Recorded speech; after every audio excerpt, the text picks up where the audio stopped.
హల్లెలూయా. Good morning. రండి ఈరోజు దేవుని మాటలు ధ్యానిద్దాం. ఎక్కడెక్కడి నుంచి వీక్షిస్తున్నారు లైవ్ చాట్లోకి వచ్చి మీ ఊరు పేరు టైప్ చేయండి. దేవుణ్ణి స్తుతించడానికి, మీకోసం ప్రార్థించడానికి, వీలైతే మీ ప్రాంతాలకు వచ్చి మిమ్మల్ని ముఖాముఖిగా చూసి మరింతగా బలపరచడానికి సహకరించిన వారు అవుతారు. చిన్న ప్రార్థన. పరిశుద్ధుడ నీకు వదలవలయ్యా, ఇంకో రోజు ఇచ్చావు, మరోసారి మాతో మాట్లాడు. క్రీస్తు నామములో అడుగుచున్నాము తండ్రి, ఆమేన్. ఆమేన్. దేవుడు మనల్ని ఎప్పుడు ప్రేమిస్తూనే ఉన్నాడండి, దీవిస్తూనే ఉన్నాడండి, ఇస్తూనే ఉన్నాడు.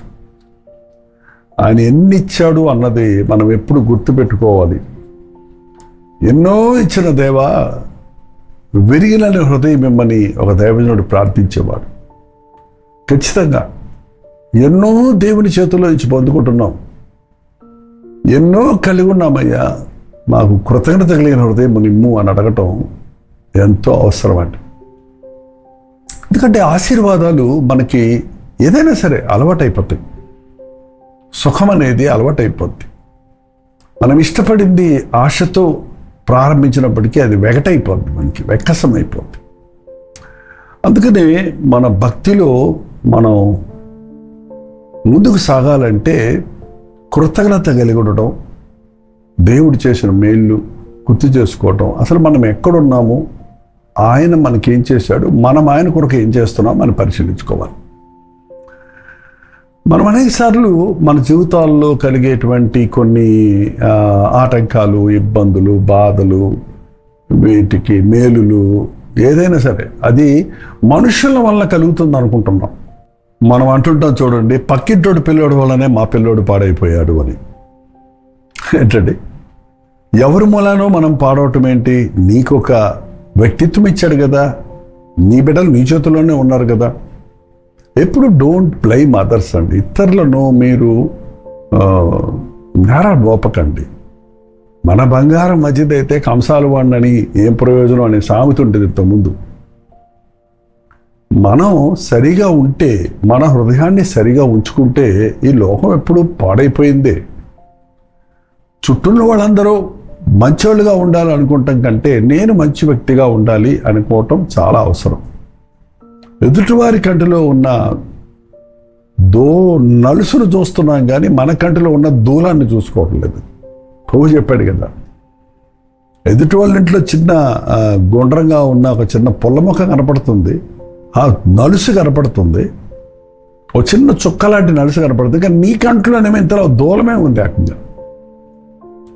మన జీవితంలో ఎప్పుడు కూడా పక్కోళ్ళతో పోల్చుకుంటే మనం పనికిరానోళ్ళం అయిపోతామండి. అవును, ఒకసారి ప్రభు ఒక ఉదాహరణ చెప్పాడు. ఒక మనుషుడు దేశాంతరం పోతూ ఒకడికి 5 తలాంతులు, ఒకడు 2 తలాంతులు, ఒకడు 1 తలాంతు ఇచ్చాడని. ఎందుకు అలా చూశాడు? ఆయన పక్షపాతమా? ఆయనకేంటి ఒకళ్ళంటే ఎక్కువ ప్రేమ, ఒకళ్ళంటే కాదా అని అనుకుంటే దానికి సమాధానం అక్కడే ఉందండి. వారి వారి సామర్థ్యతను బట్టి వారికి ఇచ్చాడని ఉందండి. ఖచ్చితంగా మనందరం వ్యత్యాసం. నాలాగా మీరు లేరు, మీలాగా నేను లేను, మనలాగా ఇంకొకళ్ళు లేరు. ఒకే తల్లిదండ్రులు పుట్టిన బిడ్డలను కూడా చూడండి, వాళ్ళు వ్యత్యాసంగా ఉంటారు. వారి అభిరుచులు వేరేగా ఉంటాయి, వారి టెంపరెన్సెస్, వారి గుణగణాలు కూడా, వారికి ఇష్టాలు కూడా వ్యత్యాసంగా ఉంటాయి. కాబట్టి మనం ఎవరికి ఏది అవసరమో, ఎవరికి ఎలాంటి ఏది హ్యాండిల్ చేయగలడో, ఏది చూసుకోగలడో అని ప్రభు ఎరిగి అలాగూ ప్రతి ఒక్కరికి ఇస్తున్నాడు. ఆయన ఇవ్వకుండా పోలేదు, ఎవరికి ఇవ్వలేదు, ఒకరికి ఏమి ఇవ్వలేదని లేదు కదా, అందరికీ ఇచ్చాడు. మనకి విచిత్రం ఏంటంటే ఇతరులకు ఇచ్చినవి మనకు కనబడుతున్నాయి కానీ మనకిచ్చింది ఏంటి అని మనం గ్రహించుకోలేకపోతాం. నాలో ఏముంది, నాలో ఉన్న స్పెషాలిటీ ఏంటి, ప్రత్యేకత ఏంటి? వాళ్ళు బాగా పాడుతున్నారు, మంచిదే, మరి నీలో ఏముంది? నాకు పాడటం రాదు, నేను బాగా రాస్తాను, మంచి పాటలు రాస్తాను. రాసేవాడే పాడాలి, పాడేవాడే వాయించాలనే పద్ధతిలో వచ్చామండి ఇప్పుడు. కానీ ఆ రోజుల్లో పాండిత్యం ఉన్నవాళ్ళు రాసేవారు, స్వరం ఉన్నవాళ్ళు పాడేవారు, తలాంతులు ఉన్నవారు వాయిద్యాలు వాయించేవారు. దేవుడు యూనిటీ ఇన్ డైవర్సిటీ అన్నట్టు అందరినీ 5 ఏళ్ళు కలిసి పనిచేసినప్పుడే చేత్తో అనేక పనులు చేయగలుగుతున్నాం. 5 ఏళ్ళు ఒకలాగా లేవని ఎప్పుడు పోరాడుకోవే. నువ్వు సన్నగున్నావు, నువ్వు లావుగున్నావని విమర్శించుకోవే, నువ్వు పొట్టుకున్నావు, నువ్వు పొడుగున్నావు అని అనుకోవే. ఎందుకు మనకి తేడా? మనుషులు చూడండి, ఎప్పుడు చూసినా నువ్వు లావుగున్నావని సన్నోడు అంటాడు, సన్నగున్నావని లావుడు అంటాడు. ఇంకోటి, మన దేశంలో చూడండి, ఈ మధ్య జాతి భేదాలు ఎక్కువైపోయినాయి. మీరు ఆ జాతి, మేము ఈ జాతి. ఏ జాతి ఏంటండి? ఏ జాతులు ఎక్కడి నుంచి వచ్చాయి? ఏ జాతి వాడి బ్లడ్ ఆ జాతికే చెందిందైతే మీరు అనేది కరెక్టే. కానీ నీకు బ్లడ్ కావాల్సి వచ్చినప్పుడు మా కులమోడు బ్లడ్ కావాలి అంటే కుదరదు. నీ గ్రూప్ ఏంటి? నీ బ్లడ్ గ్రూప్ అది ఏ కులంలోనే ఉండొచ్చు, అందరి కులంలో ఉంది కదండి. అందరి రక్తం ఎర్రగానే ఉంది. కొంతమందిది పచ్చగా, కొంతమంది వైట్గా, కొంతమంది బ్లూగా, అలా ఉందా? రక్తం, ప్రాణం ఉంది. అందరినీ దేవుడు తన ఆకారంలో, తన స్వరూపంలో చేశాడు. ఒక జాతి గొప్పది, ఒక జాతి చిన్నది, ఒక వ్యక్తి పెద్దోడు, ఇంకొకడు చిన్నోడు, వాడికి ఎక్కువ ఉంది, నాకు తక్కువ ఉంది అనేది ఎవరు చెప్తున్నారు నీకు? ఎవరు టీచ్ చేయరేది? స్కూల్లో చెప్పరే, అమ్మ నాన్నలు చెప్పరే.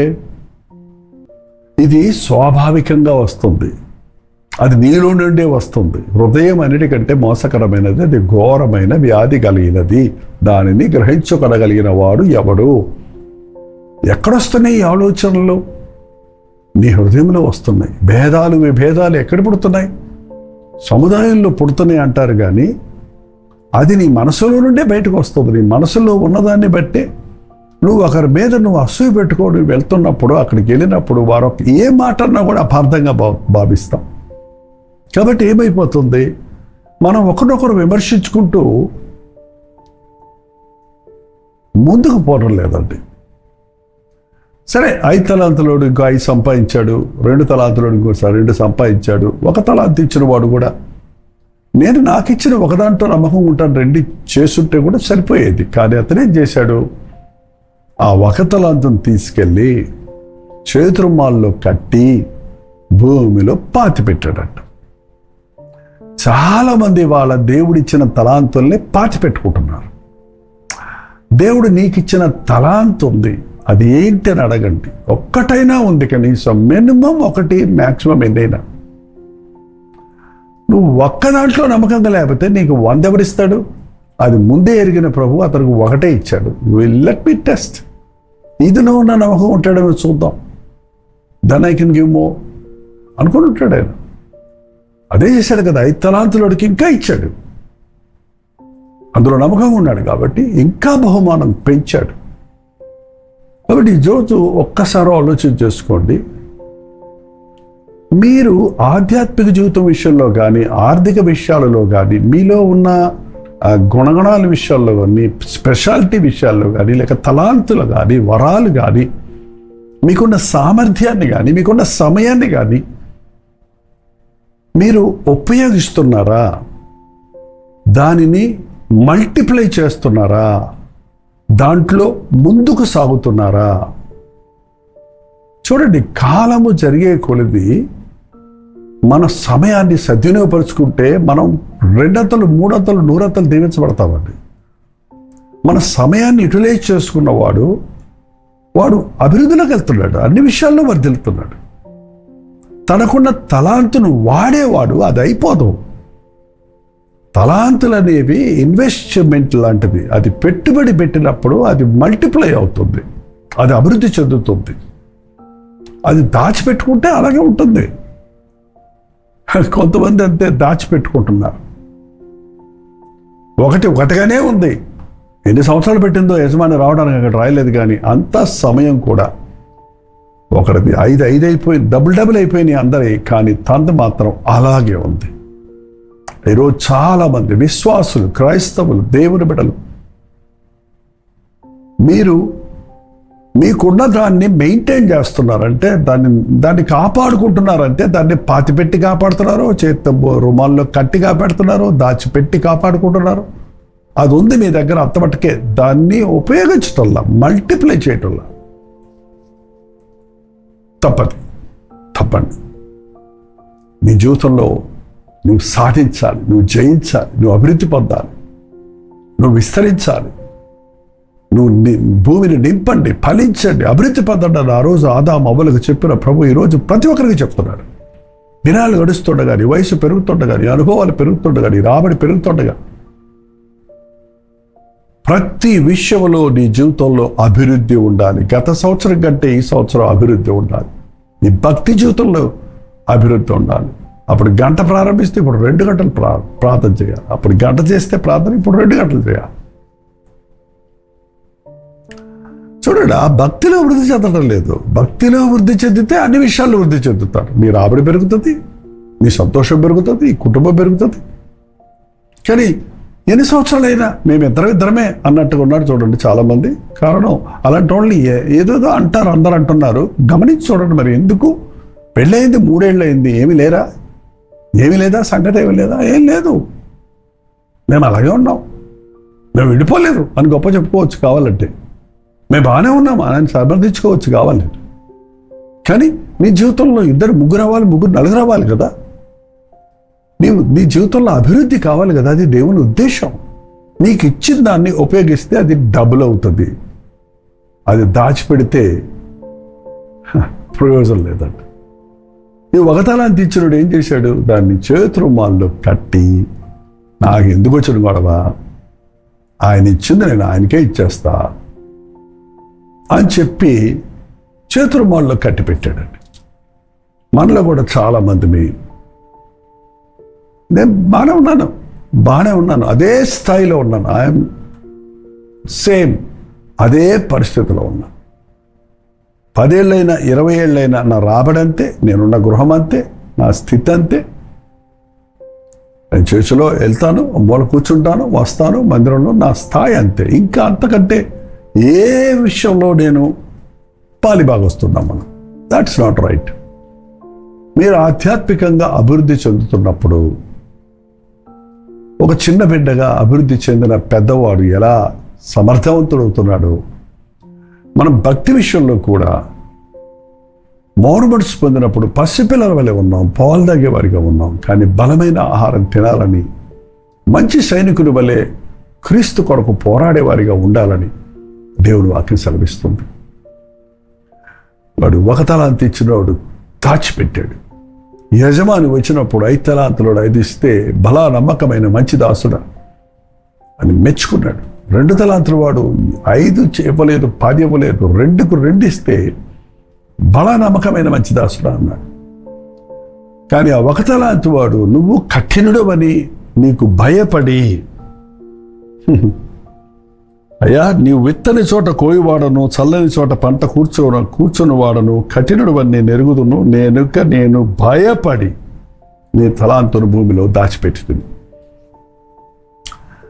దేవుడు కఠినుడా అండి? దేవునికి భయపడటం అంటే అదా?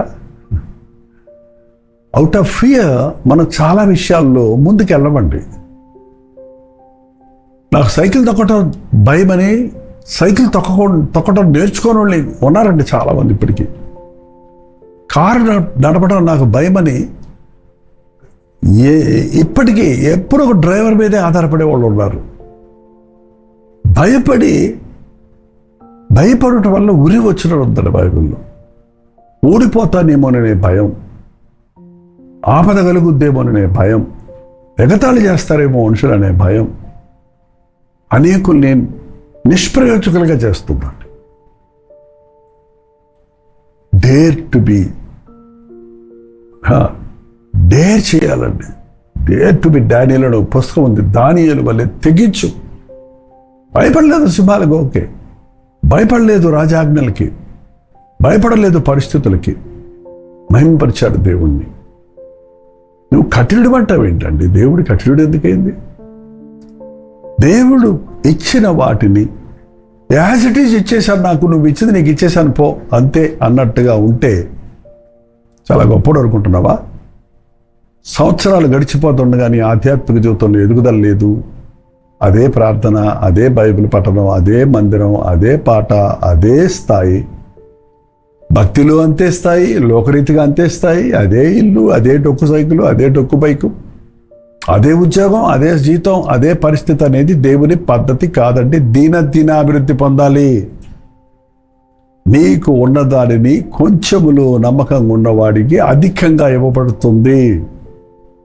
నీకున్నదాన్ని దేవుని కొరకు వాడు, నీ సమయాన్ని దేవునికి వాడు, నీ తలాంతును, నీలో ప్రత్యేకతను దేవుని కొరకు వాడు, నీ డబ్బును దేవుని కొరకు వాడు, నీ జీవితాన్ని ఆయన కొరకు వాడి చూడు. నూతన బలము, నూతన శక్తి, నూతన అభివృద్ధిని పొందగలుగుతాం. వాళ్ళని వీళ్ళని చూసి పోల్చుకోవద్దు. నీ దగ్గర నుంచి దేవుడు వాళ్ళ దగ్గర నుంచి ఎదురు చూడటం లేదు. నీకిచ్చిన దాన్ని బట్టే నీ దగ్గర నుంచి ఎదురు చూస్తున్నాడు. నీ స్థాయిలో నువ్వు నమ్మకంగా ఉంటే నువ్వు బలా నమ్మకమైన మంచి దాసుడివే. 5 తలాంతులు ఇచ్చినోడు, 2 తలాంతులు ఇచ్చినోడు కూడా ఒకే మాట అన్నాడు, బలా నమ్మకమైన మంచి దాసుడు. నీకు ఇచ్చిన దాంట్లో నువ్వు నమ్మకంగా ఉంటే బలా నమ్మకమైన కొంచెం మంచి దాసుడు అనడండి. You are faithful in little things. దేవా, నన్ను నమ్మకస్తుడిగా చేయి. నాలో మరుగై ఉన్న, దాచిపెట్టుకున్న, వాడకుండా ఉన్న ప్రతి తలాంతును, ప్రతి విషయాన్ని నా జీవితంలో నీవిచ్చే ప్రేరేపణలను నేను నీ నామ నిమిత్తమై వాడి నిన్ను మహిమపరచుటకు, నీవు చేసిన మేలును బట్టి నిన్ను స్తుతించుటకు కూడా సహాయం చేయమని ప్రార్థన చేసుకుందాం. పరిశుద్ధుడా, నీకు వందనములయ్యా. మాలో అనేకులు కూడా అనేక రకాలైనటువంటి వరాలు ఇచ్చావయ్యా, తలాంతులు ఇచ్చావయ్యా, అవకాశాలు ఇచ్చావయ్యా. మమ్మల్ని ప్రేమిస్తున్నావయ్యా, మాకు ఇస్తూనే ఉన్నావయ్యా. మా బ్రతుకులో ఎన్ని ఈవులు మేము కలిగి ఉన్నామని గుర్తుపెట్టుకోవడానికి, మాకిచ్చిన తల్లిదండ్రులను బట్టి, మాకిచ్చిన ఇల్లు వాకిళ్ళను బట్టి, మాకిచ్చిన చదువు సజ్జలను బట్టి, ఉద్యోగమును బట్టి, వ్యవసాయమును బట్టి, వ్యాపారమును బట్టి, అది ఏదైనప్పటికీ దానిని బట్టి నిన్ను స్తుతించి ఆ పనిలో నమ్మకస్తులమై నీవిచ్చిన తలాంతులు మూటలు కట్టి దాచిపెట్టక, పాతి పెట్టుకోక, మా సాక్ష్యమును దీపస్తంభం మీద పెట్టుటకు కొంచెములో నమ్మకంగా ఉండి మరి అధికముగా నీవిచ్చినట్లుగా అంచెలంచెలుగా దీవించబడినట్లుగా నీ అడుగు జాడల్లో నడుచుటకు మా ఒక్కొక్కరికి నీ సహాయం చేయమని క్రీస్తు నామములో అడుగుచున్నాను తండ్రి. ఆమేన్. మన తండ్రి అయిన దేవుని యొక్క ప్రేమయు, కుమారుడైన క్రీస్తు యొక్క కృపయు, ఆదరణకర్త అయిన పరిశుద్ధాత్మ యొక్క సహవాసము కూడి వచ్చిన మనందరికీ ఇప్పుడున్న సదాకాలము తోడైండును గాక. ఆమేన్. దేవుని స్తోత్రం. మీరు ఎక్కడెక్కడి నుంచి వీక్షిస్తున్నారో లైవ్ చాట్లోకి వచ్చి మీ ఊరు, పేరు టైప్ చేయండి. అలాగే మీ ప్రార్థన అవసరతలు ఉంటే, అలాగే ప్రైజ్ రిపోర్ట్స్ ఉంటే, ఇంకా మీకు కావాల్సిన ఆధ్యాత్మిక జీవితానికి సహకరించవలసిన పుస్తకాలు మా దగ్గర ఉన్నాయి. మరి అనేక పోస్టులు సోషల్ మీడియాలో, ఫేస్బుక్లో, యూట్యూబ్లో, ఇన్స్టాగ్రామ్లో పోస్ట్ చేస్తూనే ఉన్నాం. అండ్ దేవుని కృప వలన ఆ మానవ జీవితానికి వాక్యములో ఉన్న ఆ విషయాలను ఆధారంగా చేసుకొని మన ప్రాక్టికల్ లైఫ్కి అవసరమైన 50 పుస్తకాలు రచించడానికి ప్రభు నాకు సాయం చేసాడు. ఆ బుక్స్ అన్నీ కూడా ప్రింటెడ్ బుక్స్గా ఉన్నాయి. PDF కావాలన్నా కూడా మీకు పంపడానికి మేము సిద్ధంగానే ఉన్నాం. ఈ విషయమై వివరాలు కావాలంటే 954041 నెంబర్కి ఒక వాట్సాప్ పెట్టండి. మీరు ఇతర దేశాల్లో ఉంటే 9100100888 నెంబర్కి మీ రిక్వెస్ట్ తెలియచేయండి. అంతేకాకుండా ప్రతి 3 నెలలకు ఒకసారి త్రైమాస పత్రికగా కల్వరి ప్రేమధార గత 40 సంవత్సరాల నుంచి ద్విమాస పత్రికగా వెళ్తున్న ఆ పత్రిక ఈ సంవత్సరంలోనే postal charges, paper charges increase అయినందున అనేకులు మీలో వార్షిక విరాళం కూడా పంపలేని పరిస్థితుల్లో ఉంటున్నందున, ఉచితంగానే అనేక పత్రికలు పోస్ట్ చేయాల్సి వస్తున్నందున అది త్రైమాస పత్రికగా మార్చడం జరిగింది. మీకు అవసరమైతే ఒక పత్రిక మేము ఉచితంగా పంపించడానికి సిద్ధంగా ఉన్నాం. మీ పేరు, డోర్ నెంబరు, వివరాలు క్లియర్గా ఒక వాట్సాప్ పెట్టండి, లేకపోతే పోస్ట్ కార్డ్ రాయండి. తెలుగు, తమిళ, హిందీ, మలయాళం, బెంగాలీ, ఒరియా భాషల్లో కల్వరి దర్శనం అనే టీవీ ప్రోగ్రాములు ప్రసారమవుతున్నాయి. అనేక వేల మంది ఇప్పటికీ ఆయా భాషల వారు విని మేలు పొందుతున్నారు. అవి కొనసాగించడం ఎంతో విశ్వాస పోరాటంతో ఉంది. ప్రభు మనం ప్రేరేపిస్తే ఆ పరిచర్యకు మీ విరాళాలు పంపి ప్రభు మాకిచ్చే ప్రతిఫలాన్ని మీరు కూడా పొందొచ్చు. ప్రభుత్వం అయితే మధ్యాహ్నం 3 గంటలకు హెచ్చరిక, అలాగే రాత్రి 9 గంటలకు కలువరి ప్రతి దూరంలో మళ్ళీ కలుసుకుందాం. ఆ దూర దేవుడు మహాకృప మీకు తోడేడు గాక.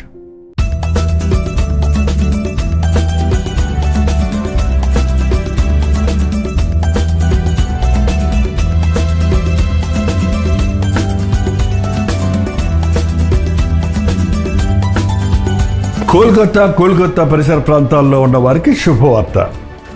ప్రభుత్వమైతే కోల్కతాలో మార్చ్ 4వ తారీఖున ఒక ప్రత్యేకమైన గెట్ టుగెదర్ను ఏర్పాటు చేస్తున్నాం. తెలుగువారైన మీరందరూ వస్తారని, అదే సమయంలో బెంగాలీ భాషలో మన టీవీ ప్రోగ్రామ్స్ వీక్షిస్తున్న వారు, హిందీ వారు, తమిళ వారు, ఇతర భాషల వారు కూడా ఈ గెట్ టుగెదర్కు ఆహ్వానిస్తున్నాం. మీరందరూ రండి, మనందరం కలిసి దేవునిని ఆరాధిద్దాం, ఆయన వాక్యం ద్వారా ఆదరించబడదాం. మరి ముఖ్యంగా టెలివిజన్ కార్యక్రమాల ద్వారా వాక్యం వింటున్న మిమ్మల్ని ముఖాముఖిగా చూసి మీకోసం వ్యక్తిగతంగా ప్రార్థించాలని కోల్కతా వస్తున్నాను. రండి, పాల్గొనండి, దైవాశీర్వాదాలు పొందండి. మార్చ్ 4వ తారీఖు మధ్యాహ్నం 2 గంటల నుంచి సాయంత్రం 7 గంటల వరకు ఒకే సెషన్ కాబట్టి ఖచ్చితంగా రండి. మీరు దూర ప్రదేశాల నుంచి వచ్చేవారు తిరిగి వెళ్ళడానికి 7 గంటలకే మీకు ముగిస్తున్నాం. పెందలగడ రండి, 1 గంటకే రండి. దేవుని సన్నిధిలో ఆయన దీవెనలను అనుభవించండి. చిరునామా గమనించండి. Bible Society of India, Jawaharlal Nehru road, Dharmatala, Kolkata. కింద ఇవ్వబడినటువంటి ఫోన్ నెంబర్కి మీరు వాట్సాప్ పెట్టండి, కాల్ చేయండి. మరిన్ని వివరాలు మీకు తెలియజేయబడతాయి. క్యూఆర్ కోడ్ కూడా ఉంది. లొకేషన్ షేర్ చేసుకోవడానికి ఈజీగా ఈ క్యూఆర్ కోడ్ను మీరు షేర్ చేసుకోండి. తప్ప వస్తారు కదా.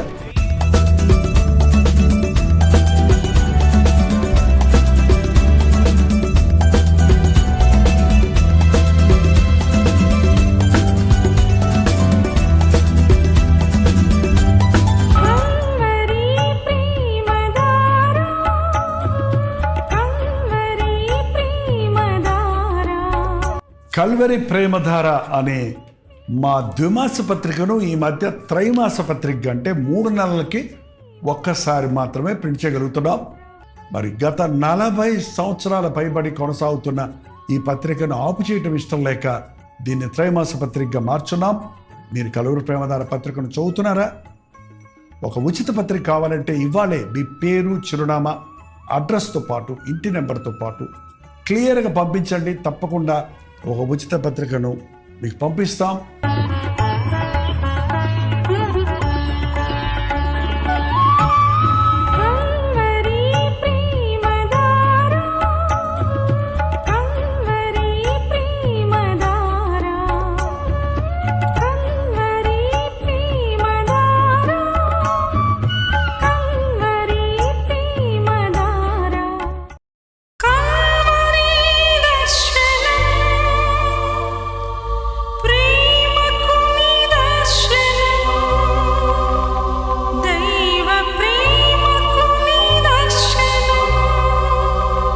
తెలుగు, తమిళ, హిందీ, మలయాళం, బెంగాలీ, ఒరియా అనే 6 భాషల్లో టెలివిజన్ ప్రోగ్రామ్స్ కొనసాగుతూనే ఉన్నాయి.